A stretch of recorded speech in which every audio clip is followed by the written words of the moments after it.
میں سوچتا ہوں کہ کیا آج تک اس قسم کی کوئی کیمپین گورنمنٹ لیول پہ چلی ہے کہ جس میں لوگوں کو بتایا جائے کہ ٹیکس کیوں دینا چاہیے، ٹیکس دینے کے فوائد کیا ہیں، ملک کو اس کو کیا فائدہ ہوگا، آپ کو اس کا کیا فائدہ ہوگا. اس قسم کی جو ایجوکیشن ہے، ٹیکس ایجوکیشن، یہ تو بہت ضروری ہے اور ساری اچھا دنیا میں علامہ صاحب ہوتی ہے. مجھے یہ بتائیے گا کہ ہم کہتے ہیں کہ ہم نے 20% گروتھ ریونیو کی ہے. ایک جنرل پرنسپل ہے جو اسٹیچیوٹ کا ہے، جو گروز ہیں جو انہوں نے لکھا ہے، انہوں نے کہا ہے کہ اگر آپ کی جی ڈی پی 1% بڑھتی ہے تو جو بیسٹ کنٹریز ہیں، یعنی جہاں پر تقریباً 45% tax to G D P ratio ہے، وہ کہتے ہیں آپ کی جو ٹیکس کی ریشو ہے وہ تقریباً 1% کے انگینسٹ 0.40 یا 0.45 ہونا چاہیے. یہاں جی ڈی پی بڑھتی ہے صرف 4.8 اور ٹیکس بڑھ جاتا ہے 20%, 21%. یہ کیچ، یہ بیسیکلی وہی کیچ ہے کہ یہ ایڈوانس پکڑ لیتے ہیں. نہیں، ایک تو وہ ہے، وہ تو ایڈوانس ہے اور اس کے ایڈجسٹمنٹ نہیں دیتے ہیں تو ان کا ایک انفلیٹڈ سا نمبر آ جاتا ہے. دوسرا یہ ہے کہ یہاں پہ بہت سارے سیکٹر ایسے ہیں جو کہ ٹیکس ابھی تک نہیں ہوئے ہیں. جب وہ ٹیکس ہوتے ہیں تو جی ڈی پی کے علاوہ وہ ایڈیشنل ٹیکس آ رہا ہوتا ہے. اس دفعہ انہوں نے کچھ ٹیکس سیکٹر کو ایڈ کرنے کی کوشش کی ہے. مثلا انہوں نے ریئل اسٹیٹ کے سیکٹر کو ایڈ کرنے کی کوشش کی ہے. اس کا جو 60, 70, 80 ارب روپیہ جو وہ ایکسپیکٹ کر رہے ہیں، اگر یہ آتا ہے تو ایڈیشنل ہوگا نا، مطلب وہ پرانے بیس کے اوپر انکریز نہیں ہے. نہیں علامہ صاحب، میرا جو سوال تھا کہ جو بھی جن بھی آپ سیکٹرز کی بات کریں وہ جی ڈی پی کا حصہ رہا ہے نا. اب جی ڈی پی کے ریئل اسٹیٹ ہو یا کوئی بھی لیکن وہ سیکٹر ٹیکسیبل حصے نہیں ہے نا. نہیں، میں جنرلی بات کرتا ہوں کہ جو جی ڈی پی کی گروتھ اور ٹیکس کی آپس میں ریلیشن شپ ہونا تو جس وقت ہم پرفیکٹ لیول پہ ٹیکس سب دینے لگ پڑیں گے تو پھر یہی ہوگا جو آپ کہہ رہے ہیں. صحیح ہے. چونکہ ہم ٹیکس دے نہیں رہے ہیں اور بڑے کم لوگ ہی دے رہے ہیں، تو جب تک یہ ڈسپیرٹی رہے گی. علامہ صاحب اب آتے ہیں کہ شادیہ نے پہلے ایک کویسچن اٹھایا تھا اور میں نے کہا کہ بعد میں بات کرتے ہیں. ہوا یہ کہ جو گڈس کے اوپر جو اختیار ہے ٹیکس لگانے کا وہ فیڈرل گورنمنٹ کو ہے اور سروسز پر پروونسز کا ہے.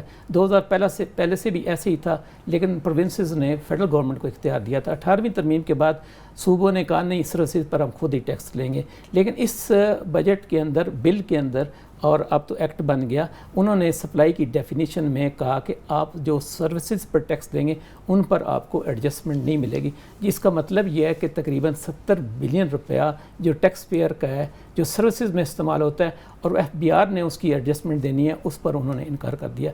اس کے اوپر ایک سوٹ فائل کیا 17 کمپنی نے سندھ ہائی کورٹ میں اور سندھ ریونیو بورڈ میں، اور اس کے بعد وہاں پر سٹے مل گیا. ایف بی آر کو کہا گیا اور ایف بی آر نے اب جو پرنٹ میڈیا میں آیا ہے کہ انہوں نے ایس آر بی کے ساتھ، ایف بی آر کے ساتھ کیا ہے کہ نہیں، ہم ایک آرڈیننس لے کر آتے ہیں اس کو.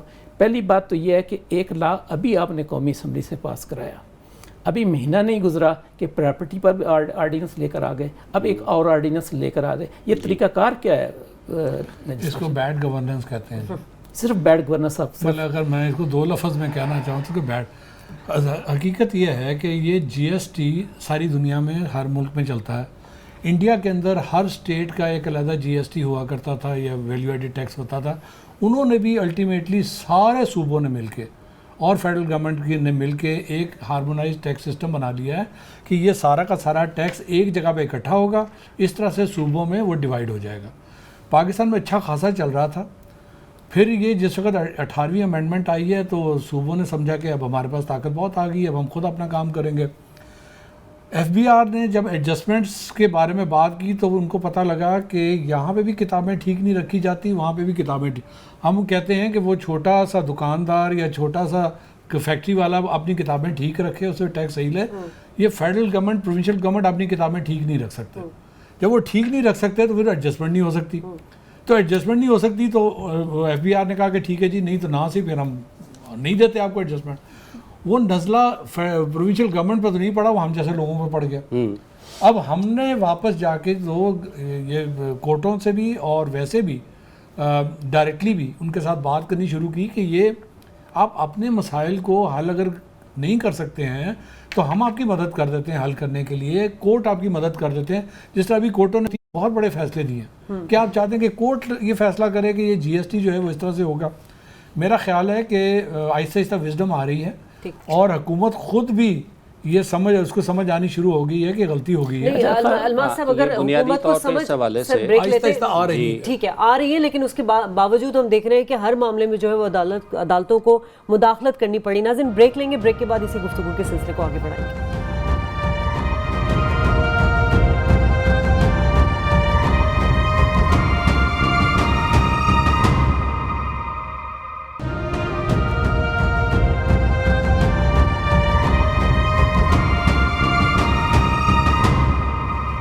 پروگرام میں ایک بار پھر خوش آمدید ناظرین، اور ہم بریک سے پہلے بات کر رہے تھے تو خواجہ صاحب سے میں اس سوال کا جواب لینا چاہوں گی. خواجہ صاحب، رولز آف پروسیجر کے مطابق جو ہے وزیر اعظم جو ہے وہ ہر فیصلہ کرتے وقت اپنی کیبنٹ کو انوالو رکھتا ہے، تو سپریم کورٹ کو ایسے احکامات دینے کی ضرورت ہی کیوں پیش آئی؟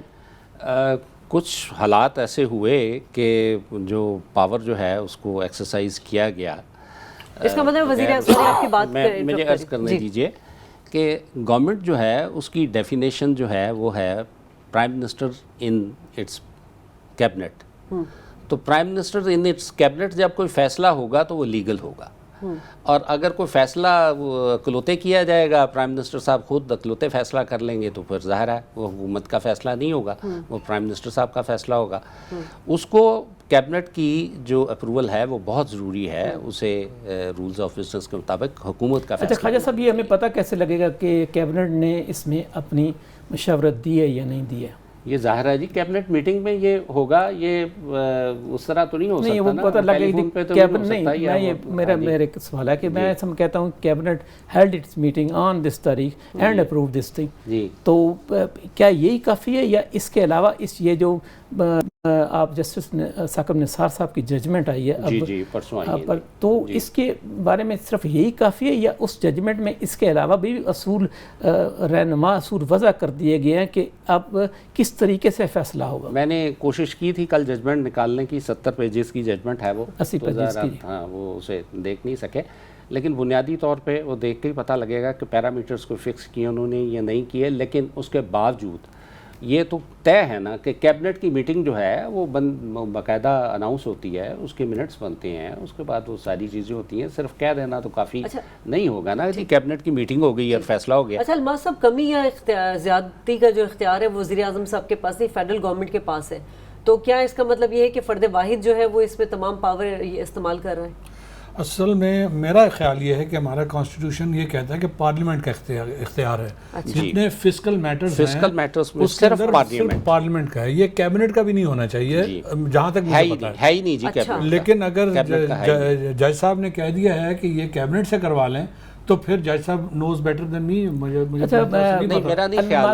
بات یہ ہے کہ یہ بیسیکلی مانیٹری جو ہوتا ہے، جو مالیاتی بل ہوتے ہیں، یہ آپ ہمیشہ اس پر اختیار جو ہوتا ہے وہ قومی اسمبلی کا ہوتا ہے اور وہ ہاؤس آف کامنس کا اختیار ہے. بات یہ ہے کہ انہوں نے کہا ہے کہ اگر تو آپ نے کوئی لا امینڈمنٹ کرنی ہے تو پارلیمنٹ کے پاس جائیں، اور اگر کوئی نوٹیفیکیشن کرنا ہے، پہلی تو بات یہ ہے کہ انہوں نے کہا کہ نوٹیفیکیشن آپ کسی بندے کو اگر رعایت دی ہے تو ریٹروسپیکٹیولی آپ وڈرا نہیں کر سکتے. This is the wisdom of the court. یہ ایک دفعہ نہیں بار بار کہا گیا. تو انہوں نے کہا کہ یہ آپ نے چونکہ رعایت دی ہوئی تھی، جو مثلا یہ جو خاص کر کے جو یہ فیصلہ ہے، اس میں انہوں نے کہا کہ آپ نے پرائم منسٹر جو ہے رولز آف بزنس میں یہ رول کو سسپینڈ نہیں کر سکتا کہ مجھے ضرورت نہیں ہے کیبنٹ. ایک رول ہے جس میں یہ دیا گیا ہے کہ وہ سپرسیڈ کر سکتا ہے for going to the cabinet. انہوں نے کہا یہ جو فیصلہ ہے اٹ از متصادم ہے بنیادی طور پر آئین پاکستان کا، تو یہ اختیار بھی نہیں ہے.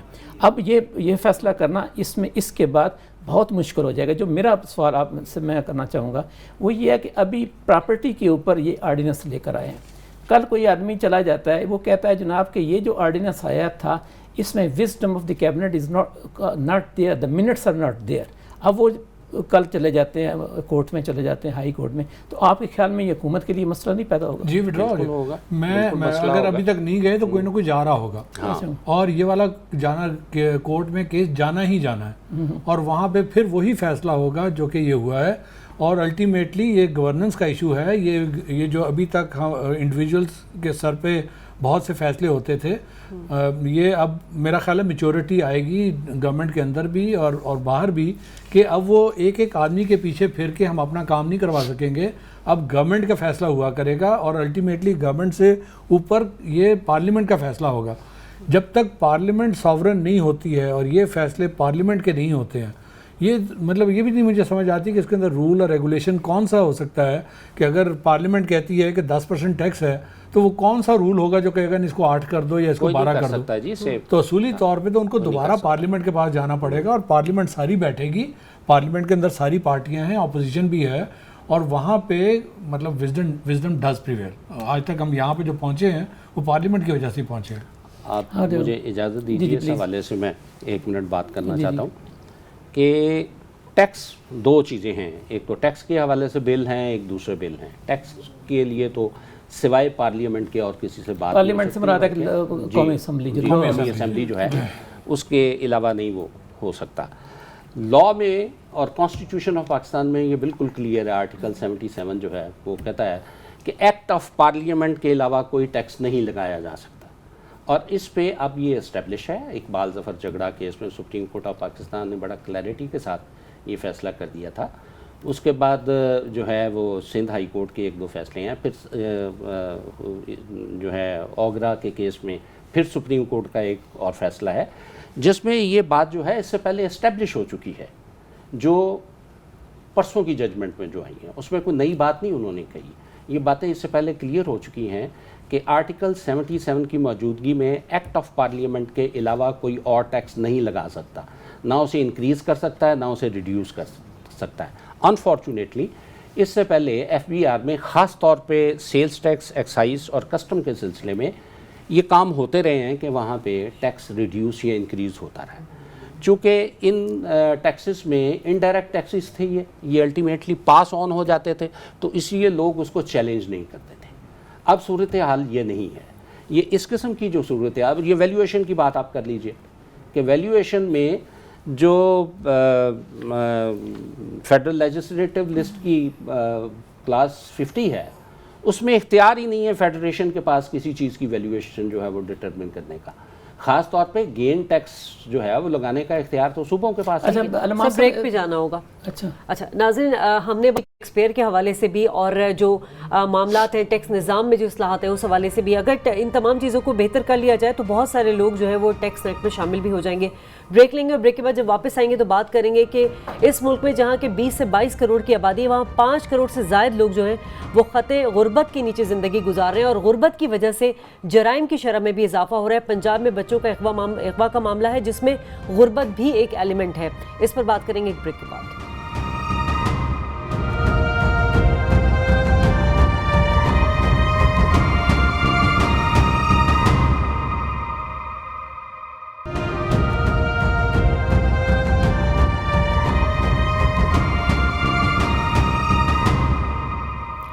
ویلکم بیک ناظرین. اور حکومت کی ناقص پالیسیوں کی وجہ سے ہم دیکھتے ہیں کہ ملک میں غربت کی شرح میں اضافہ ہو رہا ہے. خود فائنانس منسٹر اس بات کو ایکسیپٹ کر چکے ہیں کہ پاورٹی ریشو جو ہے وہ 50% سے زائد ہو چکا ہے. اس کا مطلب کہ حکومت جو ہے وہ روزگار فراہم کرنے میں ناکام رہی ہے، اور اس ناکامی کی وجہ سے ہم دیکھتے ہیں کہ جرائم کی شرح میں بھی اضافہ ہو رہا ہے. پنجاب میں ہم دیکھ رہے ہیں کہ اغوا کا معاملہ جو ہے، بچوں کے اغوا کا معاملہ، اور خصوصاً اس میں غریب بچے شامل ہیں، کہ یہ معاملہ بہت سنگین ہوتا جا رہا ہے. تو اس کا مطلب کیا یہ ہے کہ غربت بھی ون آف دا ریزن ہے کہ جرائم کی شرح میں اضافہ ہو رہا ہے؟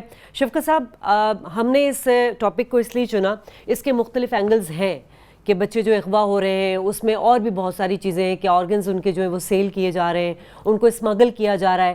لیکن ایک جو اہم چیز ہے وہ ہمیں بھولنی نہیں چاہیے کہ اس میں وہ بچے بھی شامل ہیں جن کے پیرنٹس جو ہیں انہیں غربت کی وجہ سے بھیج دیتے ہیں، یا پھر زیادہ تر غریب کے بچے ہیں.